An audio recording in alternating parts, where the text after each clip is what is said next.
মন্ত্রস্থ খ্রিস্টান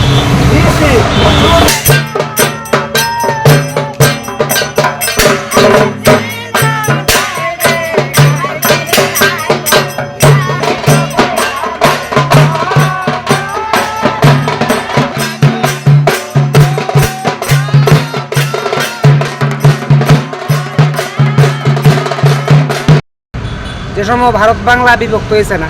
এর আগের থেকে পশ্চিমবঙ্গ বাংলাদেশ যে সময় একখানো আসলো, তখন করে দেখা গেছে যে আমরা সুন্দরবনের মাঝে মানুষে মধু চাষের লিগে যাইতো, ওইখানের মাঝে বাঘরা রয়্যাল বেঙ্গল টাইগার যেটা কই আমরা ভারতবর্ষে, ওইখানে মানুষেরা মারে নিত। তো এখানে যারা আদিবাসী সম্প্রদায় তারা একটা প্রচলন হচ্ছে, যদি